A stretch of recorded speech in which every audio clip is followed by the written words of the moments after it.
sa ating passage is mayroon po siyang 300 na soldiers plus doon sa tribe ng Benjamin ay mayroon siyang 280. So, all in all, mga 580 o close to 600.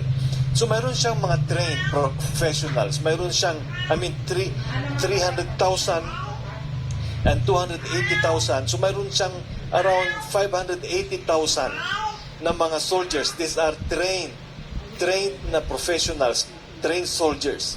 So mayroon siyang kakayanan, kagaya ninyo, kagaya natin po, may training din tayo, may kakayanan.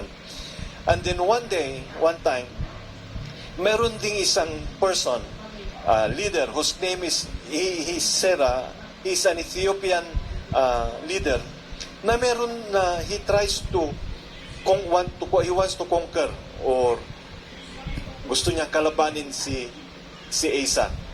Pero itong si Ethiopian na leader, king, ay mayroon siyang 1 million soldiers trained. And to add to that, ay mayroon din siyang 300 chariots. So, kung titignan natin, si Asa po ay may kakayanan. Mayroon siyang mga soldiers. But alam ni Asa na kalahati lang, half lang ang kaya niya because mayroon siyang kalabang 1 million soldiers, more than 1 million soldiers trained din. And there is a threat. Ito po yung threat sa kanya. And then, nalaman niya, this Ethiopian leader wants to engage war against Asa.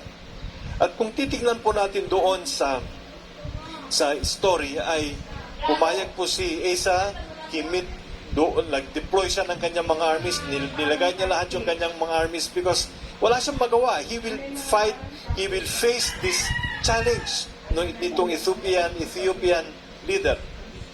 But doon po sa verse 8 to 12, makikita po natin, o punta po tayo sa verse 11, nung nakadeploy na po yung kanyang mga armies, alam ni Asa na hindi niya kaya yun, 1:2 ang ratio, no? At andito po yung story sa verse 11, then Asa cried out to the Lord, his God. Nung na-deploy na niya ang kanyang mga armies and he is ready for the battle, sa kanyang puso ay alam niya, matatalo kami dito, Lord. So he went to God. He cried out to the Lord, his God. At ito po yung kanyang prayer, ano? O Lord, no one but you can help the powerless against the mighty. And he think about himself as powerless. And he's thinking about his enemy, the challenge that he is facing as yung mighty against him. At itong sabi ng sa Panginoon, help us, O Lord our God, for we trust in you alone. For we trust in you alone. It is in your name that we have come against this vast horde. O Lord, you are our God. Do not let mere man prevail against you. And then to cut the long story short, the Lord heard yung prayer ni Asa. And the Lord helped them. So the Lord defeated the Ethiopians in the presence of Asa and the army of Judah, and the enemy fled. So makita po natin dito when he relied sa Panginoon. Pinag-usapan po natin ang relying to God, no? This is a good example. Asa relied sa Panginoon, and when the Lord helped him, even when he is half lang nung strength nung kalaban niya, because his God is strong, then nakita natin how he became victorious. Punta po tayo sa chapter 15. Ang Panginoon po ay gumamit po siya ng isang prophet, and he went to meet with Asa and the people of Judah and Benjamin. Sabi po dito, listen to me, Asa, and all Judah and Benjamin. So this is a confirmation of the word of the Lord, confirmation nung nangyari doon sa sabi dito ng Panginoon sa kanila, the Lord is with you when you are with Him. Ang sarap, no? The Lord is with you when you are with Him. If you seek Him, He will be found by you. But if you forsake Him, He will forsake you. Sabi niya, if you seek the Lord, mahanapan yung Panginoon, andyan ang Panginoon. If you rely sa Panginoon, andyan siya natutulong sa inyo. But if you will forsake Him, He will forsake you. So pakita po natin how Asa depended sa Panginoon. nung nagsimula po siya naging king, yun po yung kanyang ginawa. He went to God for help. But from chapter 14, and then chapter 15, ang Panginoon sabi niya, you have to seek me and you will find me. Punta po tayo sa chapter 16 ng 2 Chronicles. Makita na po natin yung kaibahan ng buhay ni Asa. After years of being a king, after being a professional king, after being an expert or experienced king, he forgot to rely sa ating Panginoon. Nung mayroon na namang challenge, mayroon na namang gustong mag-challenge sa kanyang leadership, he started to look for somebody to rely on. Kaya pag basahin po natin itong passage sa chapter 16 verse 2, Asa, nung mayroon na naman siya nag-challenge na naman sa kanya, threaten na naman yung kanyang kingdom, Asa then took the silver and gold out of the treasuries of the Lord's temple and of his own palace and sent it to Ben-Hadad, king of Aram, who was ruling in Damascus. Sabi ni Asa, let there be a treaty between me and you, he said, as there was between my father and your father. So hindi na po siya pumunta sa Panginoon. He started to look for a friend to rely on. Noong una po siya naging king, nung mag-start pa lang po siya maging king, he relied on the Lord. But after 2 chapters, pinakita po kung paano na siya nabuhay. Sabi po doon, he went to look for somebody to help him. I am sending you silver and gold. Now break your treaty with Baasha, king of Israel, so he will withdraw from me. And then at the time, Hanani the seer came to Asa, king of Judah, and said to him, sa verse 7, now the Lord sent somebody to speak to Asa. Sabi dito ng Panginoon, because you relied on the king of Aram and not on the Lord your God. The army of the king of Aram has escaped from your hand. Were not the Cushites and Libyans a mighty army with great numbers of chariots and horsemen? Yet, when you relied on the Lord, He delivered them into your hand. For the eyes of the Lord range throughout the earth to strengthen those whose heart are fully committed to Him. Ulitin ko po yung sinabi ng Panginoon, for the eyes of the Lord range throughout the earth. Throughout the earth. He's looking for people. That is including you and me. It includes Metro Manila South District. For the eyes of the Lord range throughout the earth to strengthen those whose heart are fully committed to Him. And then sinabi niya kay Asa, you have done a foolish thing, and from now on, you will be at one. For this is what the sovereign Lord says, I myself, sabi ay sa Ezekiel, sabi ng Panginoon, when he went to talk to Ezekiel, sabi niya, magsulat ka, Ezekiel, magsulat ka, dahil nakita ko na ang mga leaders doon sa ating mga tao, sabi ng Panginoon, ay hindi na tama ang kanilang ginagawa. This is another situation wherein there are many leaders, seers, kings, and prophets or priests na nag-lead sa mga Israelites sa time ni Ezekiel, pero they are not serving God, but they are serving themselves. At kagaya ni Asa, when Asa relied to the Lord, maganda ang leadership nila sa Panginoon, maganda ang kanyang leadership. But when he started to rely on his experience, when Asa started to rely sa kanyang kalakasan, when he started to rely, nangyari na ito, alam ko nang gagawin ko.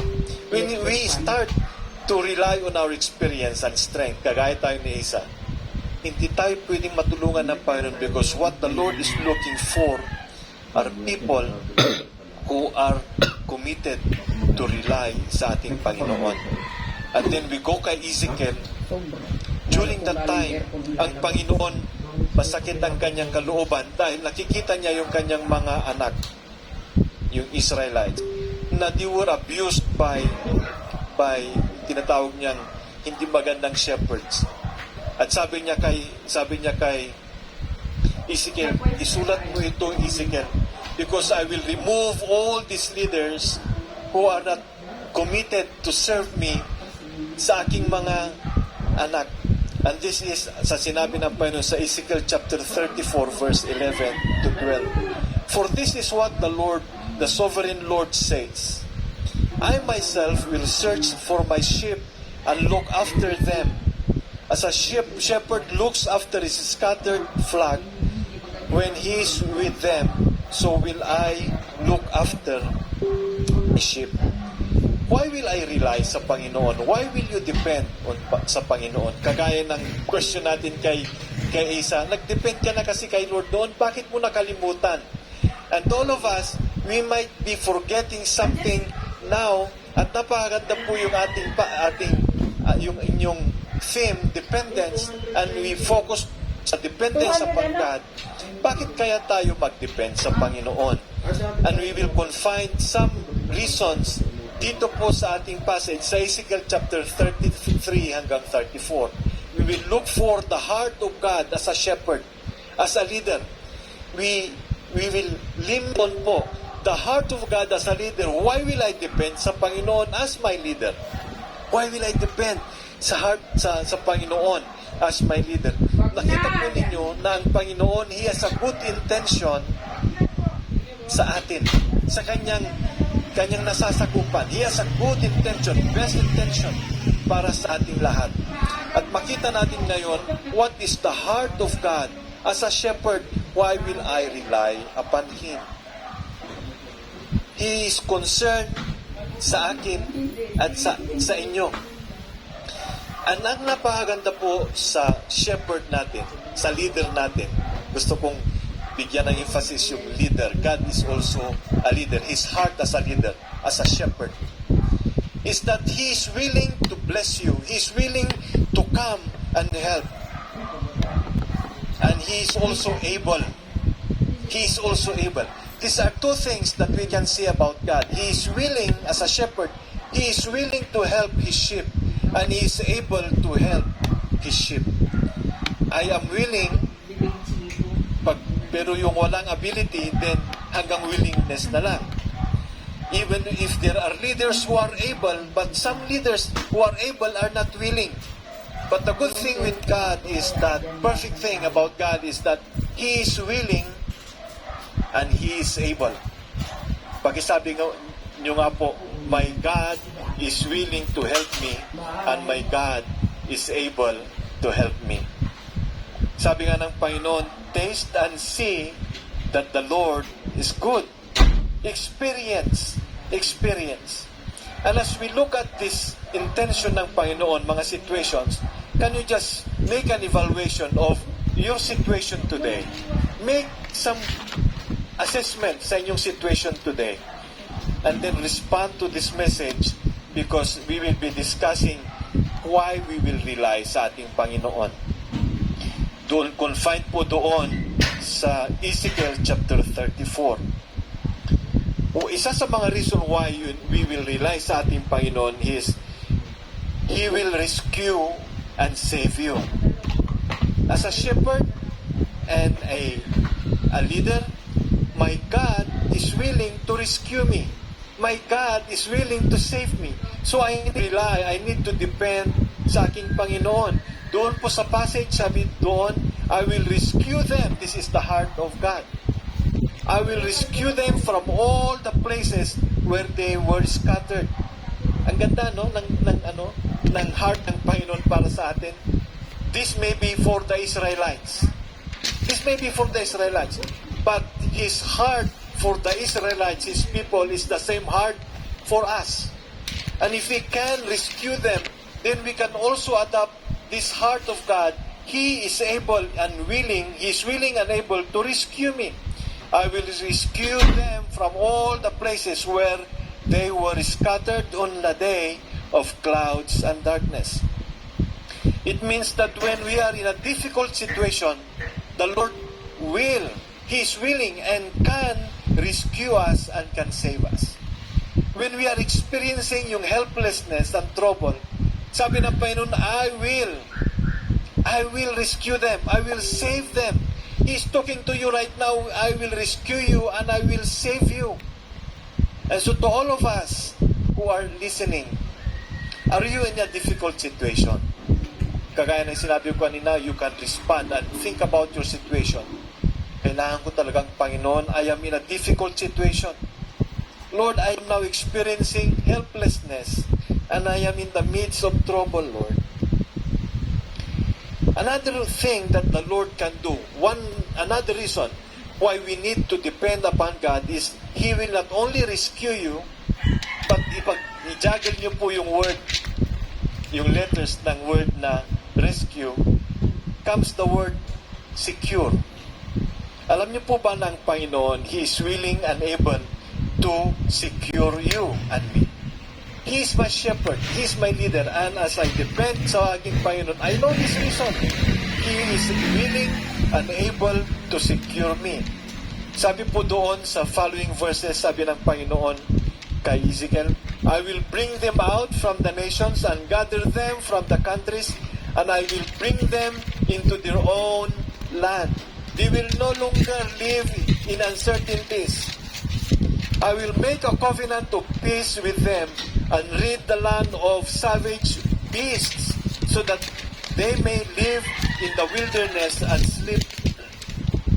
sleep in the forests in safety. Sabi ng Panginoon, now they are living with threats. Marami silang uncertainties. There are threats in their life. There are threats in your ministry. There are threats in the family. There are threats in your district, and there are threats and challenges in your division. So my question now is that, what are the threats that you are facing right now? Mga uncertainties. Threats could be rent ng church. Those who are renting ng kanilang church, hindi po ba threat yan? Those are uncertainties. Mayroon pa bang pang-rent? Especially now, pandemic. There are threats of, fluctuating ang income ng church. Lord, saan na yung, kasya pa ba yung allowance? Mga pastors and parents who are here with me, we ask ourselves, Lord, will you please secure the tuition fee ng aking mga anak? Unstable po yung aming business. Or and a lot more. There are a lot of uncertainties that we are facing. And it's really good and perfect to depend sa ating Panginoon because He is willing and able to secure us. Another reason is that He is willing and able to prosper you. Your God, my shepherd, our leader, is willing to prosper you. He is willing to prosper you. Sabi po doon sa kanyang promise, yung I will niya, sabi niya kay Ezekiel, I will pasture them on the mountains of Israel, in the ravines and in all settlements in the land. I will tend them in a good pasture. Wow, dadaling ko sila sa magandang pasturan. And the mountain heights of Israel will be their grazing land. There they will lie down in good grazing land, and there they will feed in a rich pasture on the mountains of Israel. Ang ganda pong mag-depend sa Panginoon. Question is, tanungin ko yung situation ko, napag-iwanan na ba ako? Or tanungin kita, pastor, napag-iwanan ka na ba? Lahat na ba ng kilala mo, father or mother, ay umaasenso na? At parang ikaw na lang o tayo na lang ang hindi. In our ministry, nakikita natin na yung mga kasabay natin sa mga ministries ay lumago ang kanilang ministry, pero tayo ay parang napag-iwanan. And if we are in that situation today, kagaya ng sinabi ko kanina, let's make an evaluation about ourselves, our situation. And if you are listening tonight, and you are looking for prosperity, Lord, I want na mag-enlarge yung aking territory. Lord, I want to experience yung prosperity that comes from you. Then depend upon God. Remember, He is willing and able to prosper you. He is willing and able to prosper your division. He is willing and able to prosper your church. He is willing and able to prosper the members of your church.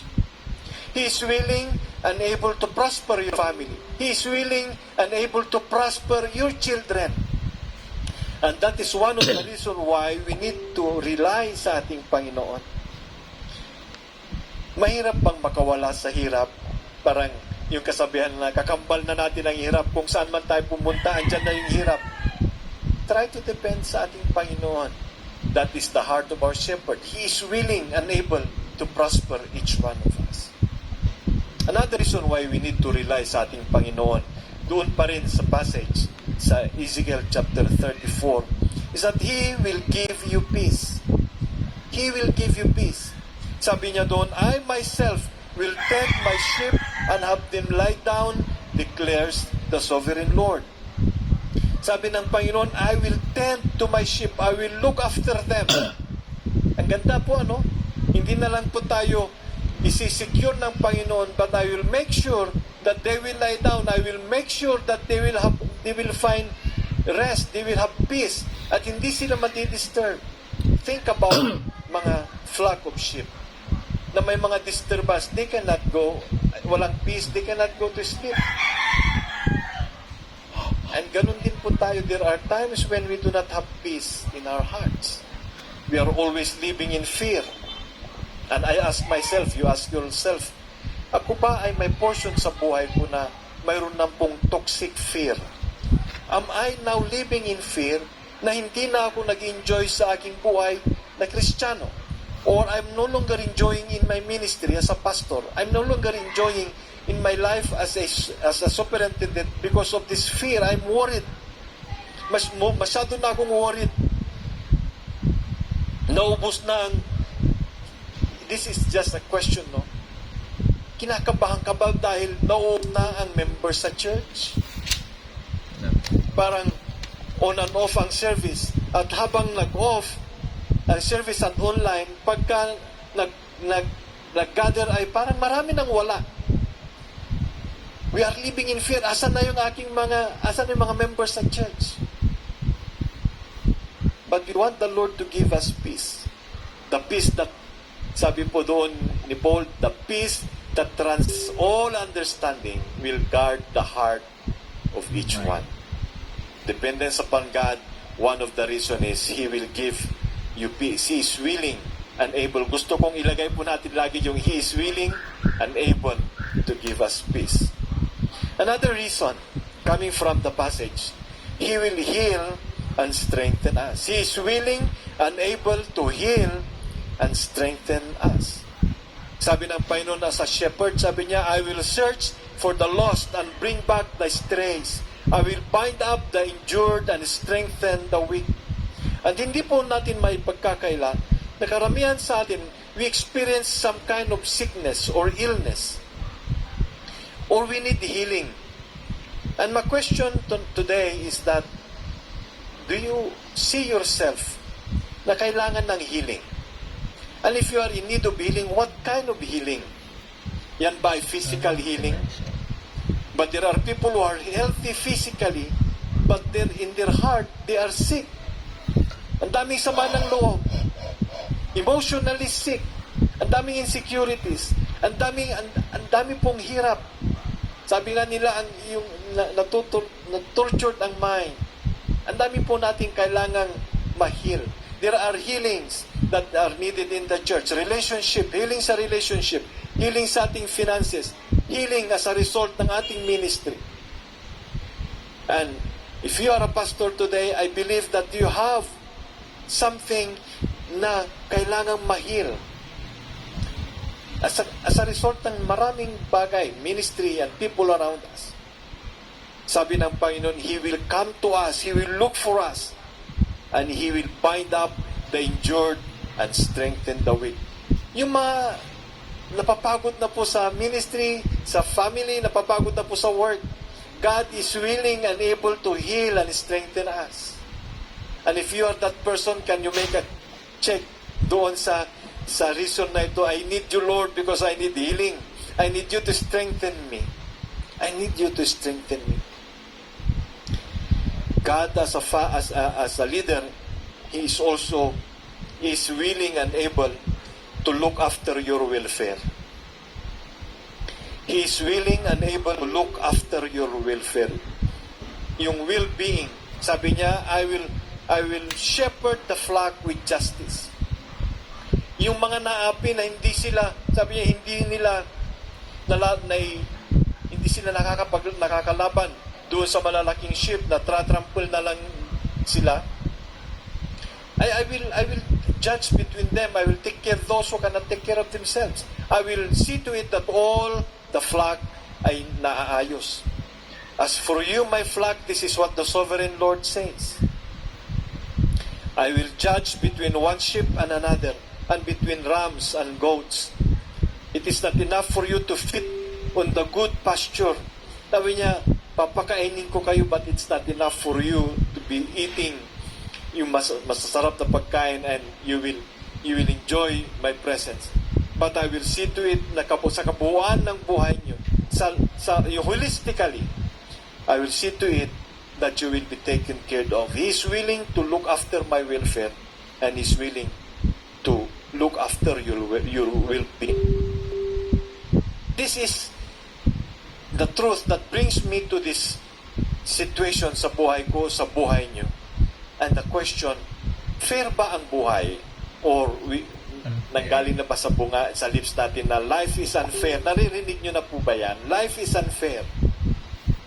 Or your ministry is toxic already. Yung pang stressful na, alam niyo po ba na ang number one source daw ng stress ay tao.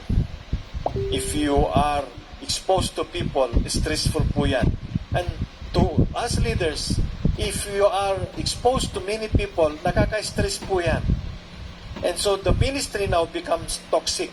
Kaya nga kuminsan, pag-uwi natin sa bahay, yung ating spouse, mga anak, ang punching bag, sila ang buntunan ng galit dahil toxic ang ministry.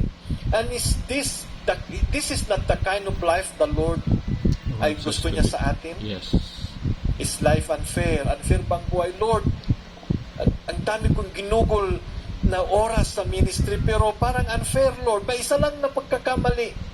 Lord, visitation ako ng visitation, text ako ng text doon sa mga members sa church. Nagkamali lang ako, Lord, ng pronunciation ng aking English. Ang dami lang nakalimutan na nila yung kabutihan. Nakita lang nila nagkamali sa isang bagay. Life is unfair. Ministry is unfair. Lagi na lang, Lord, mayroon kaming diskusyon ng aking wife. Lagi na lang, Lord, pag mayroon kami sa bahay, instead na masaya kami with my spouse and aking mga anak, instead na masaya kami, ay hindi na kami masaya sa bahay, Lord. I'm not enjoying life anymore, o kaya feeling natin depraved tayo sa mga gandang bagay. You see people around us and you say, Lord, parang unfair ang buhay. Parang nabubuhay ka na yung term na pasan mo ang daigdig. But God doesn't want you to stay in that way. He wants you to live, He wants you to you live a life na holistically healthy, and He is willing and able to look after your welfare. Sabi ng Panginoon, it is not enough for them to be fed on the good pasture, but I am willing to look after them, look after their welfare. Must you also trample, sabi nga doon sa passage, must you also trample the rest of your pasture with your feet? It is not enough for you to drink clear water. Must you also muddy the rest with your feet? Must my flock feed on what you have trampled and drink what you have muddied with your feet? Sabi niya doon sa mga ginainisan niya, no? These are my flock. Hindi, ayaw ko na hindi sila mag-enjoy sa buhay. Ayaw ko na yung kanilang buhay ay may hindi totally na makita yung aking pagpapala.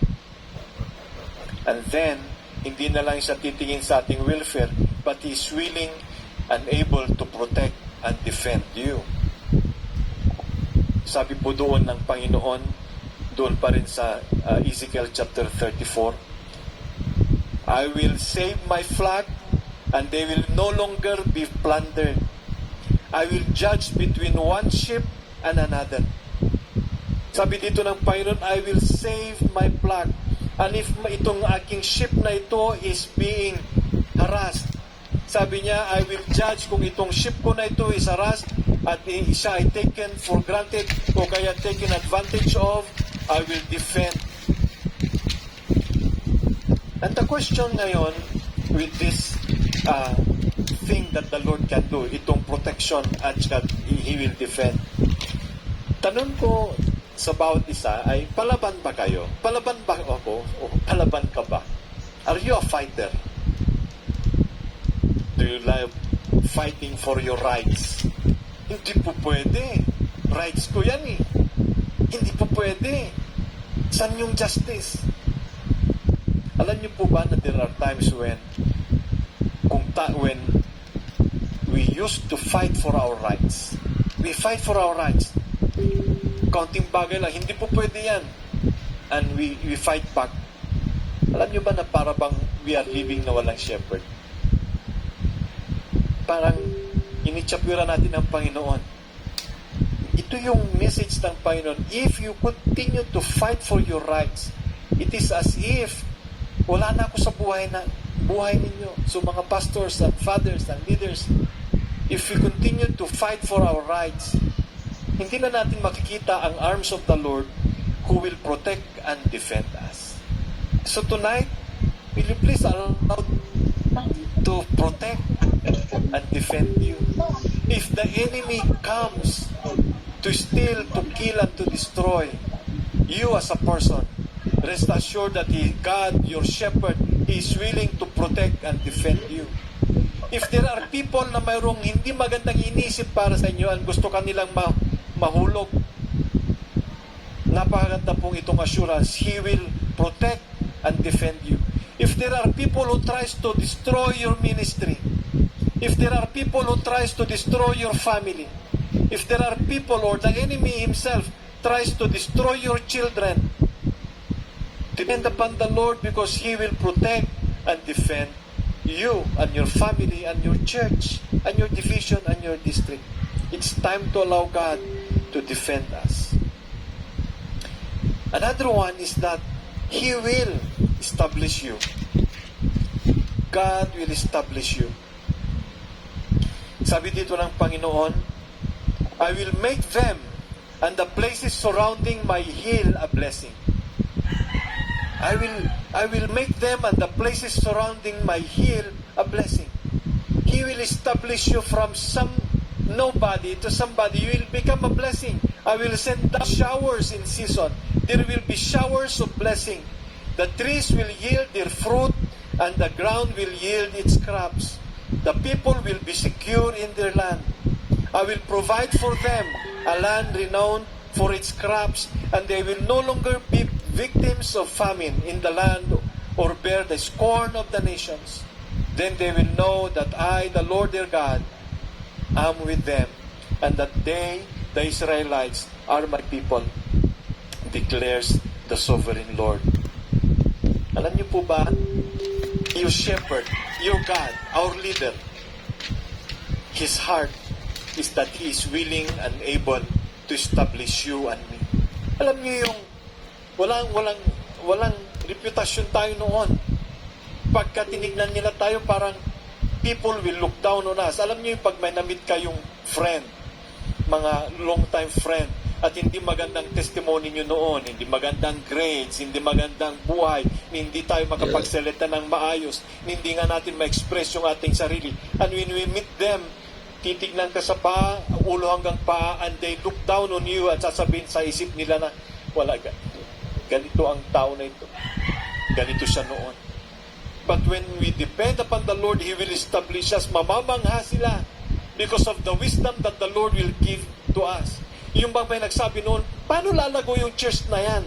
Ang hina-hina ng pastor. Remember, God can establish your church. It's not about your strength, it's not about your power, it's about our dependence sa Panginoon. He is willing and able to establish you and me.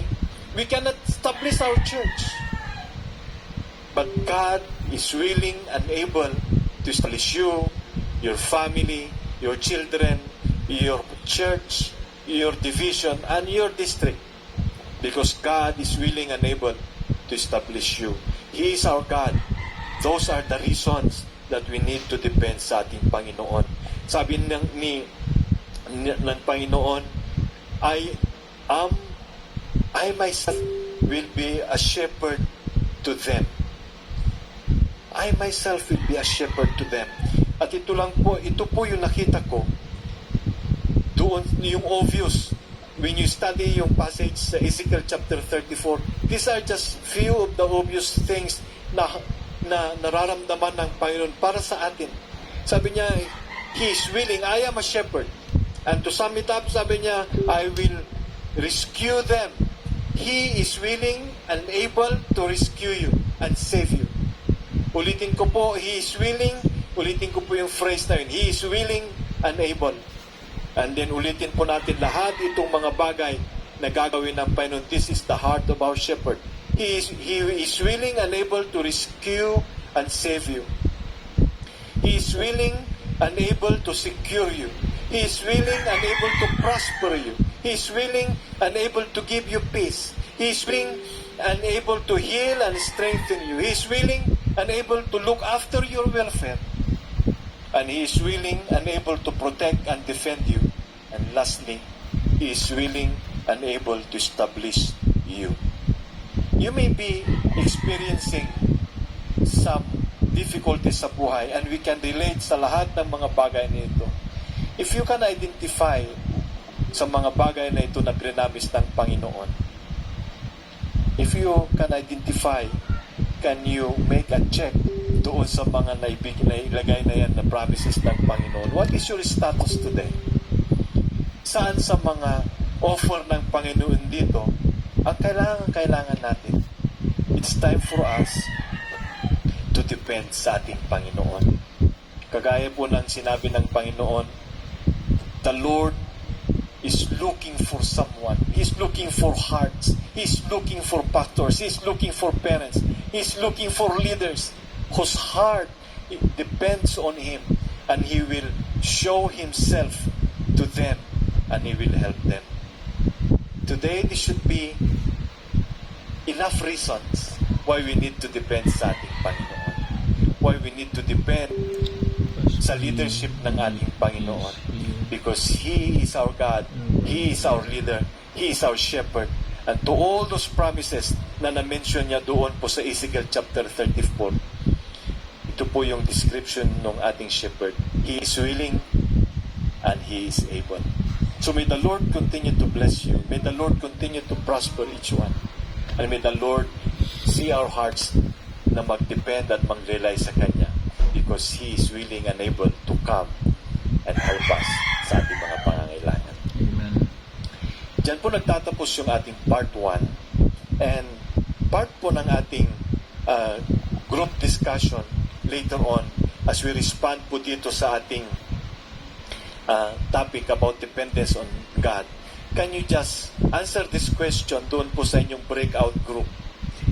May dalawang pong question na pwede nyong sagutin sa grupo ninyo. One is that, in what areas of your ministry or leadership role do you often rely on your abilities? Kagaya ng sinabi ko po kanina, this question is for pastors, fathers, mothers, parents, mga young people who are joining us, or you are a superintendent or a department head. This is the question. In what area of your ministry or leadership role do you often rely on your abilities? And follow-up question, if you identify all those things o yung mga role na yun, how can you grow in your dependence upon God? How can you grow in your dependence upon God? Let's have a break, and then we will resume sa ating part 2 later on. Magandang umaga po sa atin.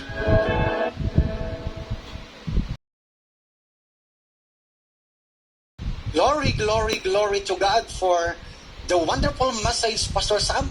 Sobra po talaga kaming napagpala. Sobra po kaming na-encourage. Sobra po kami na-challenge. Thank you talaga, Pastor Sam. And right now, we will have our breakout session for discussion, and there's a facilitator in charge each group. Then we will back for the second message, and enjoy and See you later.